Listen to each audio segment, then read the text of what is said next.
Ladies and gentlemen, a very good afternoon to you. My name is Mark Drax, and I'm speaking to you today on behalf of SASH, and I have the great pleasure today of interviewing Laurie Mintz. Laurie, a warm welcome to you. Thank you. I'm delighted to be here. Thank you for giving me your time today. We have our SASH Summer Institute coming up, and we are thrilled that you're taking part and presenting for us. And the whole point of this little interview is just to give you a chance to preempt and gives people a little sort of trailer, a little short of what they can expect and to tell them about the presentation. I've got 4 questions on my left-hand screen here. So why don't we jump in and we'll give you a chance to share your wisdom and your presentation with people ahead of the game. How about that? I would love that. Thank you. Fantastic. Sorry, question number 1. This is reminding clients, reminding viewers, this is for the SASH Summer Institute. So, Laurie, tell us more about your presentation, give us the title and how it relates to your new book, and the title of the book would be good too. Absolutely, and they're very related. The title of the presentation is Closing the Orgasm Gap and Helping Clients Become Clitorate. Which is fantastic, by the way, and very cool. I like that.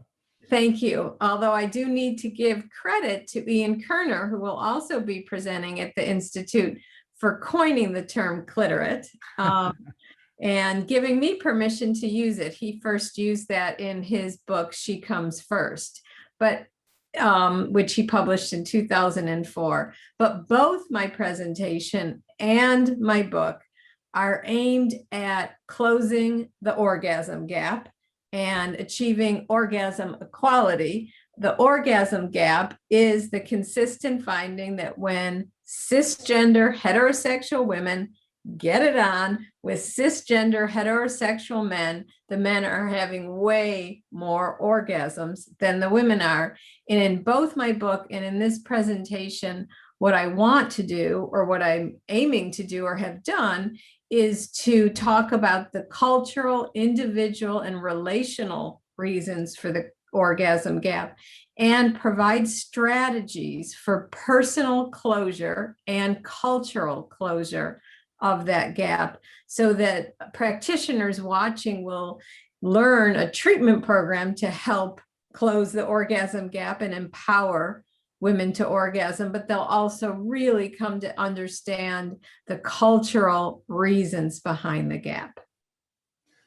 Laurie, this is incredible. I'm sitting here as a 53-year-old man wishing I'd met you about 33 years ago. The personal and cultural, personal for me has been huge in a very Victorian family. And so that massively impacted my sexuality and how I dealt with sex. And of course, cultural, I mean, the cultures around the world who have such radically differing and opposing views of what sex is and how good it is, how bad it is, et cetera, et cetera. So it's about time, and I'm thrilled you're doing this. So thank you very much. Thank you. Laurie, why do you think this topic is so important to sexual health? Well, I think it's so essential to sexual health because we have sexual relations for a number of reasons, obviously, but one of those reasons is pleasure. And that's something that's often left out of the sex ed conversation. And what we have a situation because of that, where women are having much less pleasurable sex than men are. And the World Health Organization basically, and I agree with it, says access to accurate sexual information is a fundamental human right, as is sexual pleasure. And I believe that there's a lot of women out there struggling, not having sexual pleasure, a lot of men out there feeling incompetent because they're not providing their partners sexual pleasure. And all that, much of that is due to myths and misunderstandings and lack of knowledge about women's most reliable routes to pleasure and orgasm. So I think it's essential to sexual pleasure, but I think it goes beyond that. I truly believe that if we teach women to expect sexual pleasure, 2 other things will happen. One, they will be much less likely to tolerate sexual pain, which we know 60% of women are having and not saying anything. I also believe they will be much more likely to recognize sexual coercion, because instead of sex being something that's done to them, it will be something that they enjoy. And finally, I have had many, many readers and clients tell me that once they became empowered towards sexual pleasure in the bedroom, that they actually were also more empowered and more confident in their lives in general. So I believe being empowered to sexual pleasure has massive ripple effects on one's overall well-being. Laurie, it's really uncanny. Coincidentally, I have just spent the weekend with some very good friends. And we went for a long walk in glorious sunshine on Saturday. And Saturday evening, we ended up having a really fascinating conversation. And sex was the topic. And the wife was sharing with me how she's 41, I think, or something, 41 or 42. She has found her business career so much easier, and she has felt so much more empowered as a woman in a very high-powered, high-pressure job in the medical field. So much easier to deal with men and feel and step into her own power when she learned a whole bunch about sex and kink and play with her husband. And it was fascinating to listen to the two of them talk about how they both introduced each other to different things, and how it absolutely has had a positive ripple effect into her career, because she, being a woman in the industry she's in, has found it tough, as many women do.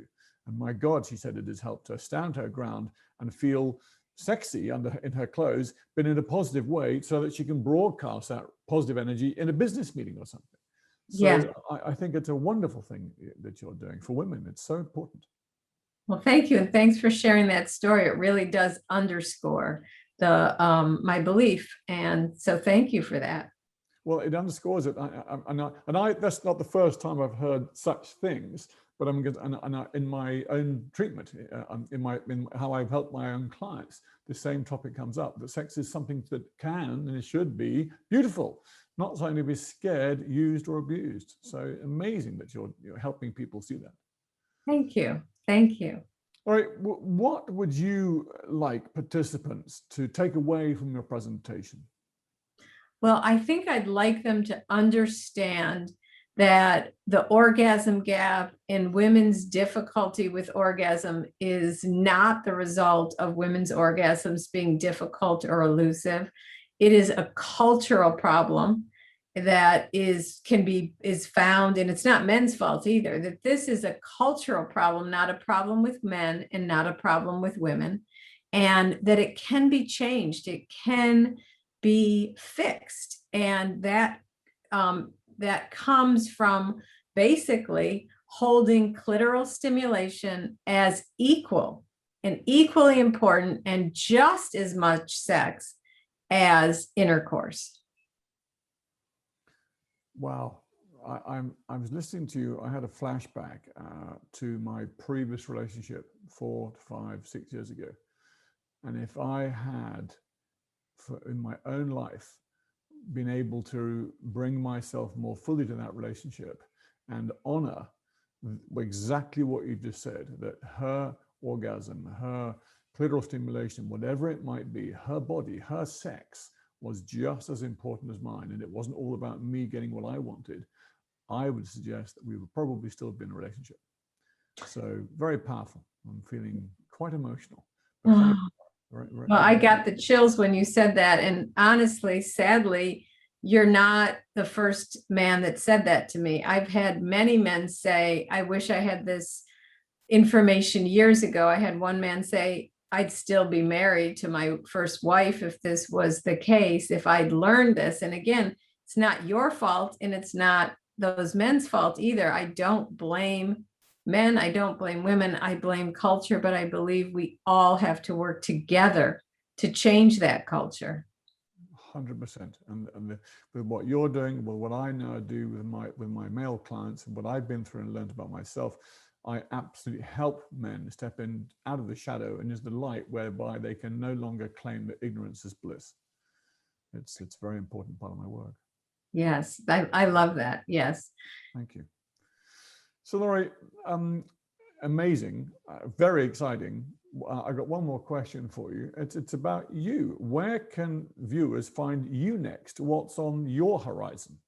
Well, thank you for asking that. Well, viewers can find me on my website currently with links to all my social media and www.drlauriemintz.com.